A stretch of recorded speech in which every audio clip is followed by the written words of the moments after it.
오늘은 또 어떤 신박한 사연을 들려드릴까요? 구독과 좋아요 부탁해요. 결혼하기 전까지 저는 시댁이라는 곳이 그저 조금 낯선 공간일 거라고만 생각했어요. 남편이랑 연애할 때도 시부모님 얘기는 가끔 나왔지만 깊이 있게 들은 적은 없었거든요. 그냥 평범한 가정이겠지, 뭐 특별할 게 있겠어, 그렇게만 생각했죠. 근데 결혼하고 나서 처음 시댁 문을 열었을 때, 그때 느낀 그 충격을 저는 아직도 잊을 수가 없어요. 현관문이 열리는 순간 제 얼굴로 밀려온 건 따뜻한 환영이 아니었어요. 눅눅하고 무겁고 어딘가 젖은 빨래 냄새 같은 공기였어요. 비 오는 날 실내에서 며칠째 말리는 빨래에서 나는 그런 냄새요. 코를 찌르는 건 아니었지만 숨을 쉴 때마다 목구멍 안쪽이 간질간질했어요. 어서 들어놔라. 추우니까 문 빨리 닫아. 시어머니는 웃으시면서 저희를 맞아주셨어요. 그 순간 저는 본능적으로 창문 쪽을 봤어요. 모든 창문이 꽁 닫혀 있었고 커튼까지 쳐져 있었죠. 엄마, 환기 좀 시키지 그러세요. 바람 들어오면 춥잖아. 난방비 나가는데 뭐 하러 창문을 열어? 그래도 괜찮아. 괜찮아. 우리 며느리 추우면 안 되니까. 시어머니는 제 손을 덥석 잡으셨어요. 근데 그 손에서 느껴진 건 따뜻함이 아니라 이상한 끈적임이었어요. 뭔가 기름기 같은 게 손에 남는 느낌이랄까요. 저는 얼른 웃으면서 고개를 숙였어요. 첫 방문인데 예의 지켜야지. 참자. 그렇게 스스로를 다독이며 거실로 들어갔어요. 그리고 그때 봤죠. 벽지 곳곳에 피어있는 검은 점들을. 처음엔 뭔가 싶었는데 자세히 보니 곰팡이였어요. 창문 근처만이 아니라 벽 모서리, 심지어 천장 쪽까지. 와, 이 집 언제부터 환기를 안 시킨 거지? 숨이 막혔어요. 근데 더 충격적인 건 남편은 아무렇지도 않다는 거였어요. 엄마, 저 배고파요. 뭐 먹을 거 없어요? 당연히 준비했지. 네가 좋아하는 거 다 해놨어. 남편은 태연하게 소파에 앉았고 저도 어색하게 그 옆에 앉았어요. 소파에 앉는 순간 쿰쿰한 냄새가 더 진하게 코를 찔렀어요. 이 집에서 하룻밤을 자야 하는 건가? 이런 일 여러분이라면 어떻게 하셨을까요? 영상 시작 전에 구독과 좋아요로 여러분의 생각을 함께 나눠주세요. 그때의 저는 아직 몰랐어요. 이게 시작에 불과하다는 거요. 저녁 식사 시간이 되자 시어머니가 부엌으로 가셨어요. 저더러 상 차리는 걸 도와달라고 하셨죠.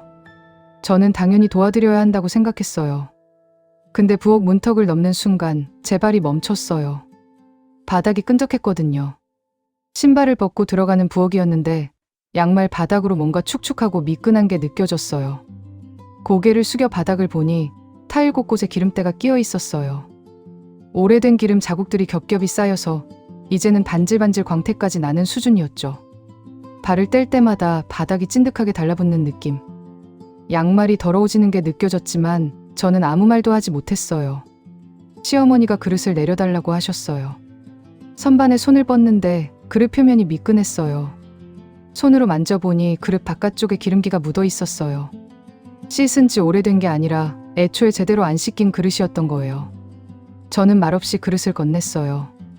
그리고 그 순간 싱크대를 보고 말았어요. 시어머니는 설거지를 하고 계셨는데 세제가 없었어요. 그냥 물로만 손으로 쓱쓱 문지르고 계셨던 거예요. 프라이팬에 남아있는 기름때도 국그릇에 붙어있는 밥풀도 전부 물로만요. 제가 세제를 쓰지 않냐고 조심스럽게 여쭤봤더니 시어머니는 웃으시면서 말씀하셨어요. 세제는 독해서 손 버려. 물로만 씻어도 깨끗해. 깨끗하다고요. 제 눈앞에 보이는 건 전혀 깨끗하지 않았어요. 프라이팬 표면은 여전히 끈적했고 그릇 안쪽에는 뿌연 기름막이 남아 있었어요. 근데 시어머니는 그걸 선반에 그대로 올려놓으셨어요. 아무렇지도 않게요. 마치 당연한 일인 것처럼요. 저는 그냥 입을 다물었어요. 뭐라고 말할 수가 없었거든요. 시어머니가 밥을 퍼서 그릇에 담기 시작했어요. 근데 밥주걱이 끈적했어요. 밥풀이 주걱에 잔뜩 붙어 있는데 물로 헹구지도 않고 그냥 다시 밥통에 넣으시는 거예요. 속으로 비명을 질렀지만 입 밖으로는 아무 말도 나오지 않았어요. 상을 차리고 거실로 나왔어요. 남편은 TV를 보고 있었고 저는 그 옆에 멍하니 앉았어요. 상 위에는 김치찌개, 나물, 생선구이가 놓여 있었어요. 남편은 태연하게 숟가락을 들었어요. 저도 어쩔 수 없이 숟가락을 들었죠. 근데 숟가락이 미끈했어요. 손잡이 부분이 끈적해서 손에서 자꾸 미끄러지는 거예요. 이걸 입에 넣어야 하나. 몇 초간 망설였어요. 시어머니와 남편이 저를 보고 있었고 저는 눈을 감고 김치찌개를 한 숟가락 떴어요. 그리고 입에 넣었죠. 맛은 괜찮았어요. 근데 자꾸 신경 쓰이는 거예요. 이 국물이 어떤 냄비에서 끓여진 건지, 이 숟가락이 정말 깨끗한 게 맞는지. 머릿속이 복잡했지만 저는 계속 먹었어요. 먹는 척이라도 해야 했으니까요. 식사가 끝나고 저는 설거지를 도와드린다고 했어요. 시어머니는 며느리가 설거지를 하면 안 된다고 하셨지만 저는 괜찮다고 했어요. 사실 제가 직접 설거지를 해야 마음이 편할 것 같았거든요. 부엌으로 들어가서 세제를 찾았어요. 싱크대 밑을 뒤져보니 먼지 쌓인 세제통이 하나 있었어요. 유통기한을 보니 2020년이었어요. 지금이 2025년인데요. 그래도 없는 것보단 나았어요. 저는 세제를 듬뿍 짜서 설거지를 시작했어요. 기름때를 벗기는 게 정말 힘들었어요. 수세미로 몇 번을 문질러도 미끈거림이 완전히 사라지지 않았거든요. 손톱으로 긁어내야 할 정도로 두껍게 쌓여있는 기름. 이게 며칠 동안 쌓인 건지 몇 달 동안 쌓인 건지 알 수가 없었어요. 프라이팬 안쪽은 검게 탄 자국이 있었고 냄비 바닥에는 눌어붙은 밥알이 딱딱하게 굳어 있었어요. 국자에는 국물이 말라붙어서 갈색으로 변색된 흔적이 있었고요. 1시간 가까이 설거지를 했던 것 같아요. 팔이 아팠어요. 손가락 끝이 쭈글쭈글해질 때까지 물에 담가서 닦았어요. 그래도 완벽하게 깨끗해졌다는 느낌은 들지 않았어요. 설거지를 다 끝내고 나왔을 때 저는 완전히 지쳐 있었어요. 남편이 괜찮냐고 물었고 저는 그냥 피곤하다고 대답했어요. 그날 밤 저는 시댁방에서 잠을 청했어요. 근데 잠이 오지 않았어요. 이불 냄새가 이상했거든요. 눅눅하고 오래된 냄새가 났어요. 베개도 마찬가지였어요. 베갯잎이 언제 빨았는지 모를 정도로 뻣뻣하고 거칠었어요. 방 안공기도 무거웠어요. 숨을 쉴 때마다 목구멍이 간질간질했어요. 저는 이불을 목까지 끌어올리고 눈을 감았어요. 내일 아침만 되면 집에 갈 수 있어. 그렇게 스스로를 달래면서 간신히 잠이 들었어요. 근데 새벽에 깼어요. 목이 말라서요. 화장실에 가려고 일어났는데 복도에 불이 꺼져 있었어요. 어둠 속에서 손으로 벽을 더듬으며 화장실을 찾아갔어요. 화장실 문을 열었을 때 코를 찌르는 냄새가 확 올라왔어요. 곰팡이 냄새였어요. 불을 켰더니 타일 사이사이에 검은 곰팡이가 피어 있었어요. 세면대 옆수건도 축축했고 쉰 냄새가 났어요. 물을 마시려고 컵을 찾았는데 세면대 위에 놓인 컵에는 물때가 하얗게 끼어 있었어요. 저는 그냥 손으로 물을 받아 마셨어요. 다시 방으로 돌아와서 누웠지만 잠은 오지 않았어요. 이 집에서 하루를 더 버틸 수 있을까? 그런 생각만 머릿속을 맴돌았어요. 두 번째 시댁 방문은 한 달 뒤였어요. 명절도 아니고 특별한 날도 아니었는데 남편이 가자고 했어요. 어머니가 보고 싶어 하신대요. 저는 솔직히 내키지 않았어요. 첫 방문 때의 기억이 너무 선명했거든요. 근데 거절할 수도 없었죠. 며느리니까요. 시댁에 도착했을 때 현관 앞에서부터 그 냄새가 났어요. 문을 열기도 전에 알 수 있었어요. 아, 여긴 여전히 똑같구나. 현관문을 여니 역시나 똑같았어요. 눅눅한 공기, 닫힌 창문, 곰팡이 냄새. 한 달이 지났는데 하나도 변한 게 없었어요. 아니, 어쩌면 더 심해진 것 같았어요. 시어머니는 반갑게 맞아주셨어요. 오자마자 부엌으로 저를 데려가셨죠. 나물을 무쳐놨으니 맛 좀 보라고 하셨어요. 식탁 위에는 여러 반찬통이 놓여 있었어요. 시어머니가 그중 하나를 열어서 저한테 내밀었어요. 시금치나물이었어요. 근데 뭔가 이상했어요. 색깔이 너무 어두웠거든요. 신선한 초록색이 아니라 탁하고 검은 빛이 도는 초록색이었어요. 저는 조심스럽게 물었어요. 이거 언제 만드신 거냐고요. 시어머니는 웃으시면서 대답하셨어요. 일주일밖에 안 됐어. 냉장고에 있었으니까 괜찮아. 일주일. 냉장고에 있었으니까 괜찮다고요. 저는 그 나물을 다시 봤어요. 가장자리가 약간 물러 보였어요. 냄새를 맡아보니 시큼한 냄새가 났어요. 상한 거였어요. 근데 시어머니는 그걸 당연하다는 듯이 먹으라고 하셨어요. 저는 배가 안 고프다고 얼버무렸어요. 시어머니는 아쉬워하시면서 반찬통을 다시 냉장고에 넣었어요. 그리고 다른 것들을 꺼내기 시작했어요. 저는 그 순간 냉장고 안을 봤어요. 충격이었어요. 반찬통들이 빼곡하게 쌓여 있었는데 대부분 국물만 남아 있거나 색이 변한 것들이었어요. 어떤 건 곰팡이가 피어 있었어요. 하얗게 혹은 파랗게. 근데 시어머니는 그걸 그냥 두고 계셨어요. 버리지 않고요. 제가 냉장고를 보고 있다는 걸 눈치채셨는지 시어머니가 말씀하셨어요. 나는 음식 버리는 거 정말 못해. 언젠가 먹을 수 있는데 왜 버려? 언젠가.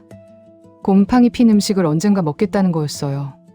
저는 입을 다물었어요. 설거지를 도와드린다고 했어요.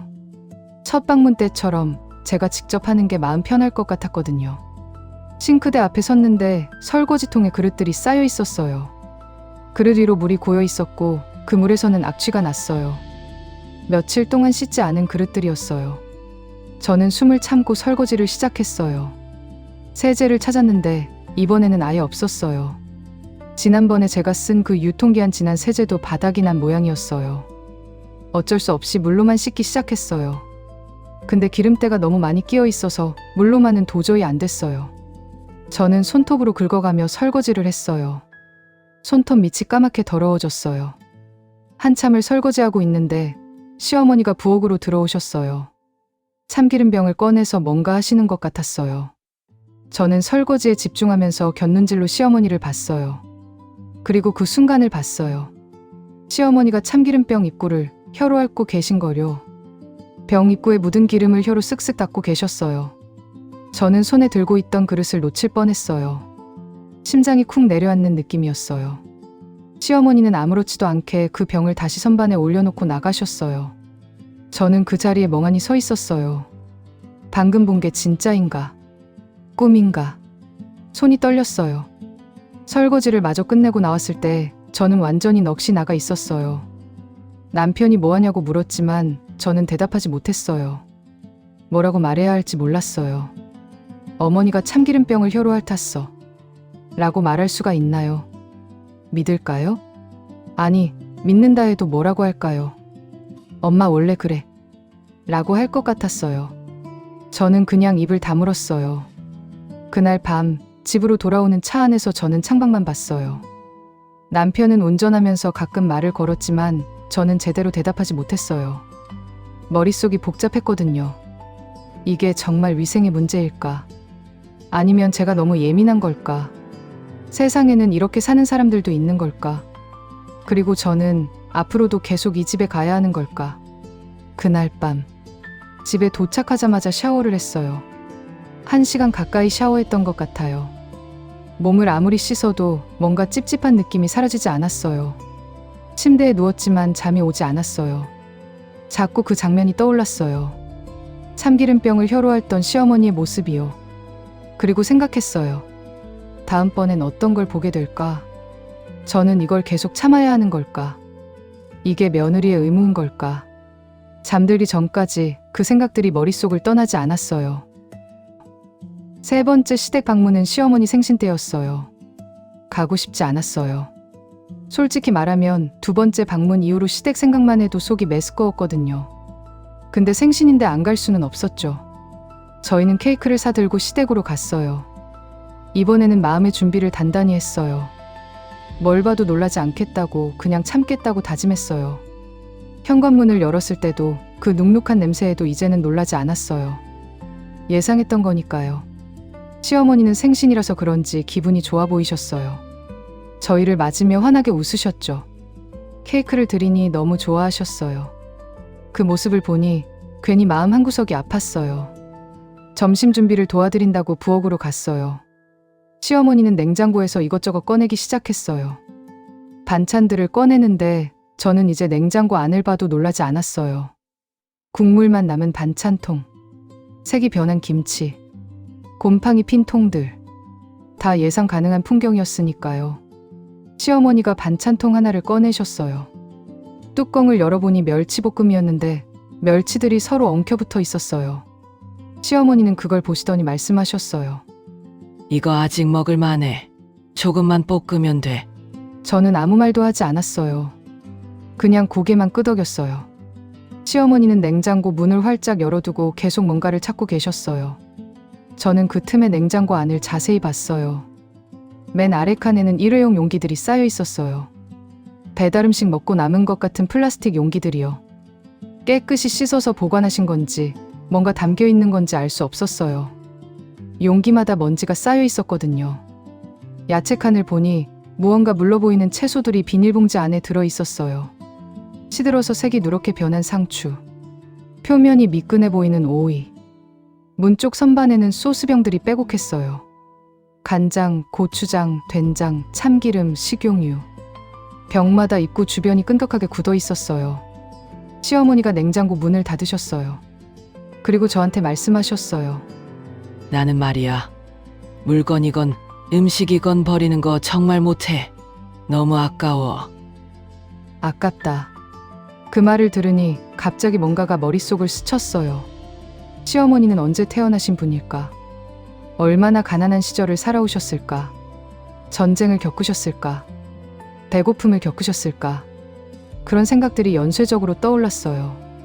시어머니는 계속 말씀하셨어요. 옛날에는 말이야. 먹을 게 없어서 쓰레기통도 뒤졌어. 그때 생각하면 이 정도는 아무것도 아니야. 쓰레기통을 뒤졌다고요. 저는 그 말을 듣고 가슴이 철렁 내려앉았어요. 시어머니는 웃으면서 말씀하셨지만 저는 웃을 수가 없었어요. 그분에게는 버리지 않는 게 생존이었던 거예요. 절약이 아니라 생존이요. 먹을 수 있는 걸 버리면 그건 죄였던 거예요. 그 시대를 살아온 사람에게는요. 점심 식사를 하면서 저는 시어머니를 계속 봤어요. 예전과는 다른 눈으로요. 시어머니는 밥을 한 톨도 남기지 않고 드셨어요. 숟가락으로 그릇을 긁어가며 마지막 밥알까지 다 드셨어요. 반찬도 마찬가지였어요. 국물 한 방울까지 다 드시려고 하셨어요. 그 모습이 지저분해 보이지 않았어요. 처절해 보였어요. 식사가 끝나고 설거지를 할 때 저는 예전처럼 역겹다는 생각이 들지 않았어요. 물론 여전히 기름때는 끈적했고 그릇은 제대로 안 씻겨 있었어요. 근데 그게 시어머니의 잘못이 아니라는 걸 알게 된 거예요. 그분은 그렇게 살아온 거예요. 평생을 그렇게요. 세제가 독하다고 믿으며 물로만 씻어도 깨끗하다고 믿으며 음식을 버리면 안 된다고 믿으며 그게 그분이 배운 삶의 방식이었던 거예요. 집으로 돌아오는 길 저는 남편에게 물었어요. 시어머니가 어떻게 사셨는지요. 남편은 잠시 생각하더니 말했어요. 엄마는 정말 가난하게 사셨어. 할아버지가 일찍 돌아가셔서 할머니 혼자 남매 5을 키우셨대. 엄마가 막내였는데 먹을 게 없어서 맨날 배고팠다고 하시더라. 그 말을 듣는 순간 저는 울컥했어요. 시어머니의 그 모든 행동들이 이해가 됐어요. 세제를 안 쓰는 것도, 상한 음식을 버리지 못하는 것도, 참기름병을 혀로 핥은 것도 전부 다 생존의 흔적이었던 거예요. 배고픔의 기억이었던 거예요. 저는 창밖을 보며 생각했어요. 제가 시어머니의 방식을 바꿀 수는 없겠구나. 70년을 그렇게 살아온 분을 제가 어떻게 바꿀 수 있겠어요. 그리고 생각했어요. 언젠가 저도 누군가에게 이런 사람이 될 수 있겠다고요. 제가 당연하다고 믿는 것들이 누군가에게는 이상하게 보일 수 있겠다고요. 집에 도착해서도 그 생각이 떠나지 않았어요. 시어머니의 집은 여전히 지저분했어요. 곰팡이도 기름때도 상한 음식도 전부 그대로였어요. 근데 그게 더 이상 혐오스럽지 않았어요. 그냥 슬펐어요. 한 사람의 인생이 거기 다 담겨 있다는 게요. 그 이후로도 저는 시댁에 계속 갔어요. 명절에도 생신에도 그냥 평범한 주말에도요. 시댁의 환경은 하나도 변하지 않았어요. 여전히 창문은 닫혀 있었고 곰팡이는 벽에 피어 있었고 냉장고에는 상한 반찬들이 가득했어요. 근데 저는 더 이상 그걸 보고 충격받지 않았어요. 놀라지도 역겹다고 생각하지도 않았어요. 그냥 시어머니의 삶이구나 라고 받아들였어요. 가끔 제가 설거지를 할 때 세제를 몰래 가져가서 썼어요. 시어머니 몰래요. 그리고 냉장고에서 너무 오래된 반찬은 슬쩍 버렸어요. 시어머니가 눈치채지 못할 정도로만요. 제가 할 수 있는 건 그 정도였어요. 시어머니의 평생을 바꿀 수는 없었지만 조금씩이라도 도울 수는 있었으니까요. 그리고 저는 깨달았어요. 시어머니의 집이 지저분한 게 아니라 우리가 다른 거였다는 거요. 시어머니에게는 그게 정상이었고 저에게는 그게 낯선 거였던 거예요. 누가 옳고 그른 게 아니라 그냥 달랐던 거예요. 요즘도 가끔 생각해요. 나중에 제가 나이 들면 어떻게 될까? 제가 당연하다고 생각하는 것들이 제 며느리에게는 이상하게 보일까? 제가 고집스럽게 지키는 습관들이 누군가에게는 불편함이 될까? 그럴 수도 있겠죠. 그때 저는 어떤 시어머니가 될까요? 며느리의 눈으로 저를 볼 수 있을까요? 아니면 저도 지금의 시어머니처럼 제 방식만이 옳다고 믿을까요? 확실한 건 저는 이제 시어머니를 이해한다는 거예요. 완벽하게 받아들일 순 없지만 이해는 해요. 그분도 그렇게 살아온 이유가 있었다는 거요. 그리고 그건 존중받아야 한다는 거요. 지저분함이 아니라 삶의 방식이었다는 거요. 여러분이라면 어떠셨을까요? 여러분의 시어머니는 어떤 분이신가요? 혹시 저처럼 처음엔 이해할 수 없었던 것들이 있으셨나요? 이 이야기를 들으면서 혹시 제가 너무 참았다고 생각하시나요? 아니면 당연히 이해해야 한다고 생각하시나요? 여러분의 생각이 궁금해요. 댓글로 여러분의 이야기를 들려주세요. 저도 여러분의 이야기가 궁금하거든요. 우리 모두 누군가의 며느리이거나 누군가의 시어머니이거나 언젠가 그렇게 될 사람들이니까요. 그리고 우리 모두 서로 다른 삶을 살아온 사람들이니까요.